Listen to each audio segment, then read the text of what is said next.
I want to read this quote just as a seed for you to think about as you go throughout your day today. This is by Glennon Melton.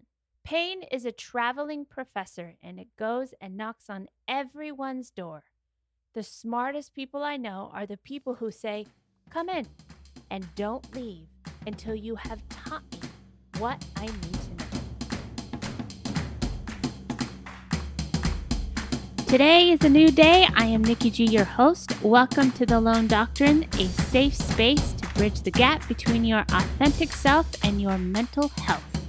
We are your food for thought exploration station in order to make today better than yesterday.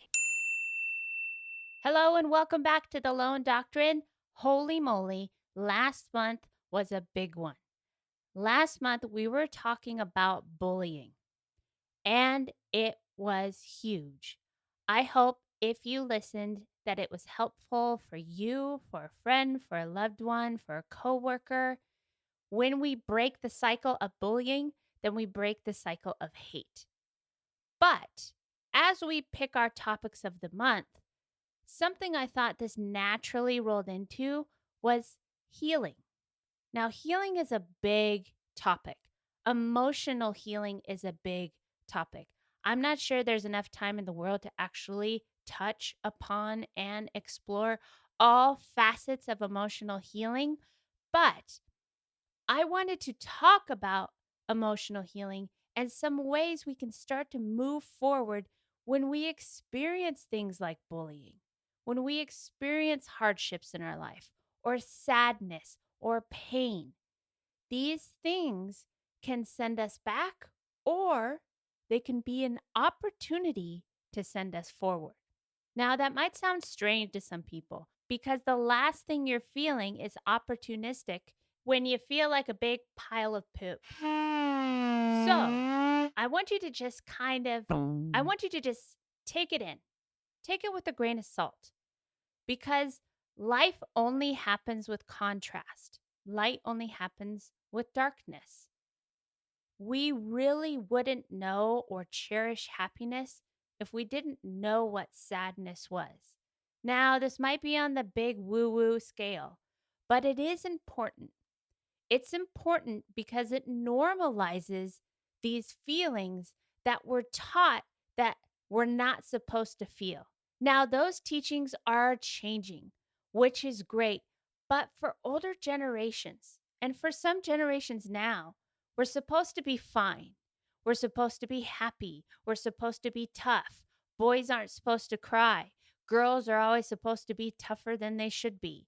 Girls are always supposed to have things two times over, or people just in general have these expectations held above their head where they're constantly being judged and feeling like they're not good enough when they experience things like sadness or pain or fear or uncertainty or lack of self worth or insecurities. These are all the spectrums of being human. This is the emotional spectrum.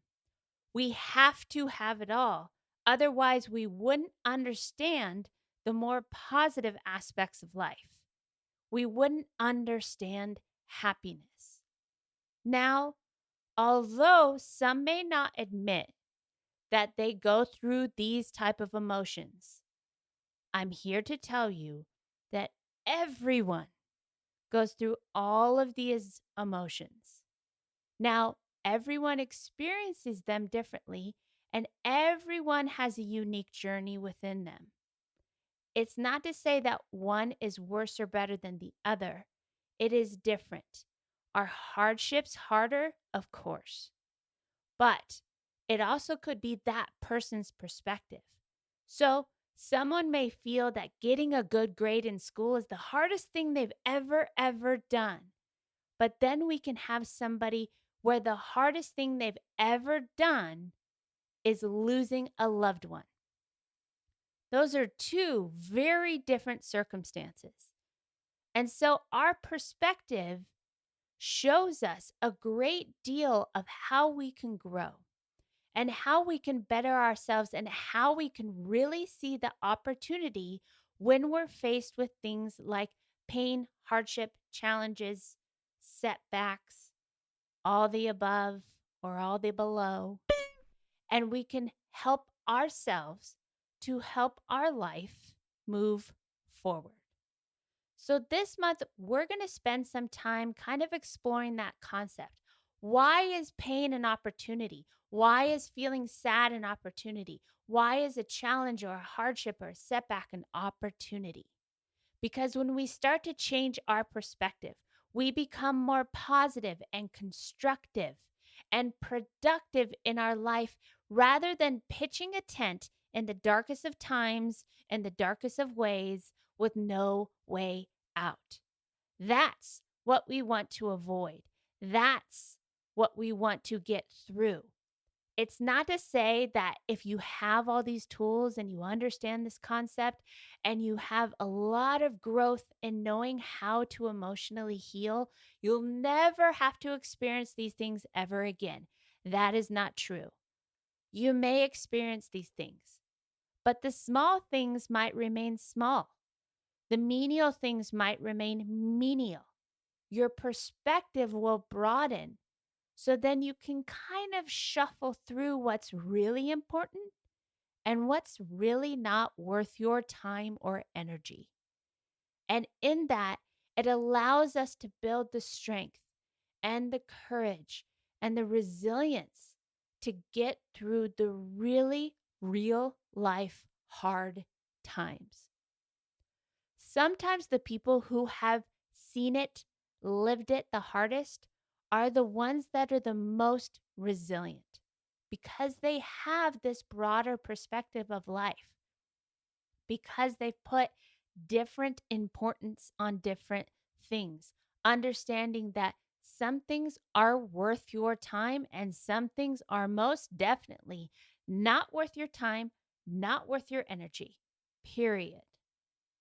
So, to start this week, I just wanted to go over some ways you can start to explore and start to think about when it comes to emotional healing. Here's something to think about from growcounseling.com. Emotional pain. Is it an obstacle or an opportunity? A natural response to emotional pain for many people, myself included, is to resist or avoid it. This makes sense because emotional pain can feel really overwhelming. Predictability, many view emotional pain as an obstacle.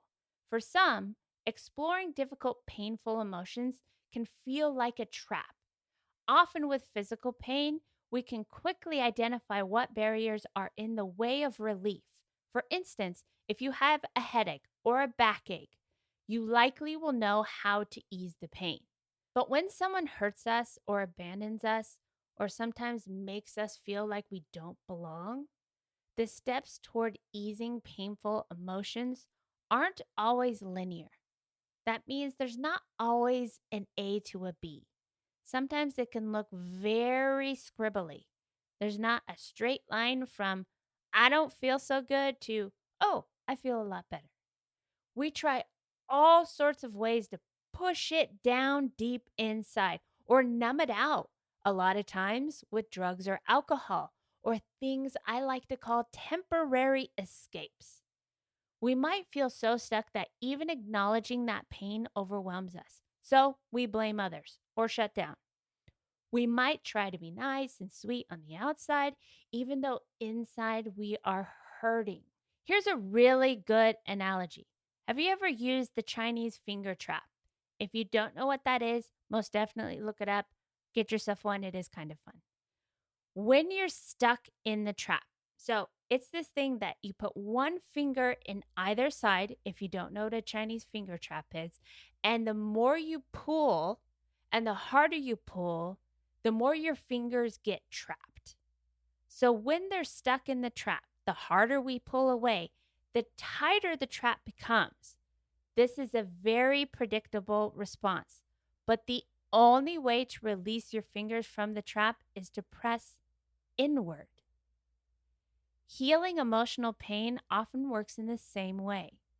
adopting this attitude, feeling these feelings, creates an opportunity to change how we deal with pain, how we deal with the hard stuff. Learning to press into the hurt, into the pain, into the fear, into the uncertainty safely, and working to heal the hurt can be very empowering. Now, a lot of times the pain has grown so much, or the stress, or the hardships, or the uncertainties have become chronic, meaning they happen all of the time. So I will tell you, if you are experiencing that type of pain, it's okay to ask for help. There are lots of people, organizations, therapists, counselors, mentors out in the world, and we have access more and more and more to them because of the internet, because of things like social media. And if you safely use them and you do your due diligence and really finding someone and something that works for you, you can still get through what may feel like the impossible. As you know, I love exploring all kinds of self help, personal development, emotional healing, because I was and still am desperate to find that healing and to understand what makes me tick. And in that, I want to share all these findings with you to be the bridge that can connect your most authentic self to your mental health.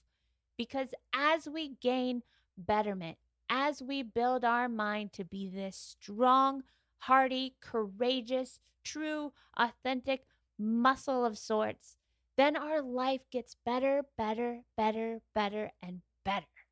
So before we close out this week, I want to read this quote just as a seed for you to think about as you go throughout your day today. This is by Glennon Melton. Pain is a traveling professor, and it goes and knocks on everyone's door. The smartest people I know are the people who say, "Come in," and don't leave until you have taught me what I need to know. Sometimes it's the hurt that can crack us open and let the light in. In the moment, it may not feel like that, but sometimes the hardest times lead to the best of times. So, this month, we're going to keep exploring this idea of healing, emotional healing, how we can use all these hardships in our life as an opportunity to grow, to become more resilient, and to find that place where we can feel healthy, happy, and whole. Along with our podcast, we also put out a lot of food for thought on all our social media platforms. You can find us on Facebook, Instagram, even TikTok to see some of the behind the scenes shenanigans and just have things to help you feel good throughout the day and throughout the week. We would love to see you there. We would love to hear you there.